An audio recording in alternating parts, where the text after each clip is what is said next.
नमस्कार दोस्तों, क्या आप जानते हैं कि महिलाओं को होने वाले मासिक धर्म का पुराणों में उल्लेख शामिल है। उन्हें मासिक धर्म क्यों होता है, इस पर एक पौराणिक कथा भी मौजूद है जो इंद्रदेव से संबंधित है। भागवत पुराण में वर्णित एक कथा के अनुसार एक बार बृहस्पति, जो देवताओं के गुरु थे, वे इंद्रदेव से काफी नाराज हो गए। इसके चलते असुरों ने देवलोक पर आक्रमण कर दिया और इंद्र को अपनी गद्दी छोड़कर भागना पड़ा। असुरों से खुद को बचाते हुए वे सृष्टि के रचनाकार भगवान ब्रह्मा के पास पहुंचे और उनसे मदद मांगने लगे। तब ब्रह्मा जी ने उन्हें बताया कि उन्हें एक ब्रह्मज्ञानी की सेवा करनी चाहिए।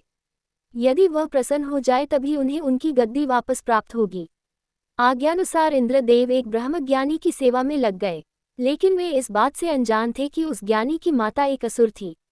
इसलिए उसके मन में असुरों के लिए एक विशेष स्थान था।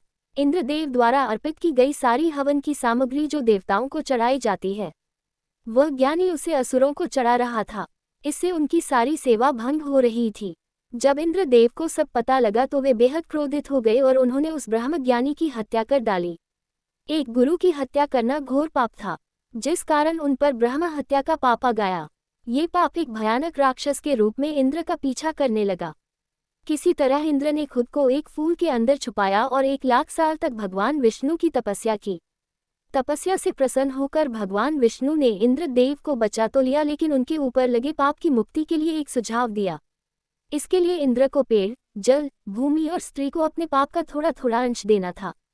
इंद्र के आग्रह पर सब राजी तो हो गए, लेकिन उन्होंने बदले में इंद्रदेव से उन्हें एक वरदान देने को कहा। सबसे पहले पेड़ ने उस पाप का 1/4 हिस्सा ले लिया, जिसके बदले में इंद्र ने उसे एक वरदान दिया। वरदान के अनुसार पेड़ चाहे तो स्वयं ही अपने आप को जीवित कर सकता है। इसके बाद जल को पाप का हिस्सा देने पर इंद्रदेव ने उसे अन्य वस्तुओं को पवित्र करने की शक्ति प्रदान की। यही कारण है कि हिंदू धर्म में आज भी जल को पवित्र मानते हुए पूजा पाठ में इस्तेमाल किया जाता है। तीसरा पाप इंद्रदेव ने भूमि को दिया। इसके वरदान स्वरूप उन्होंने भूमि से कहा कि उस पर आई कोई भी चोट हमेशा भर जाएगी। अब आखिरी बारी स्त्री की थी। इस कथा के अनुसार स्त्री को पाप का हिस्सा देने के फलस्वरूप उन्हें हर महीने मासिक धर्म होता है। लेकिन उन्हें वरदान देने के लिए इंद्र ने कहा कि महिलाएं पुरुषों से कई गुना ज्यादा काम का आनंद उठाएंगी। इस दौरान वे ब्रह्म हत्या यानी कि अपने गुरु की हत्या का पाप धो रही होती हैं। इसलिए उन्हें अपने गुरु तथा भगवान से दूर रहने को कहा जाता है। यही कारण है कि प्राचीन समय से ही मासिक धर्म के दौरान महिलाओं को मंदिर जाने की मनाही थी। इसी तरह के वीडियो के लिए हमें लाइक, शेयर और सब्सक्राइब करें। धन्यवाद।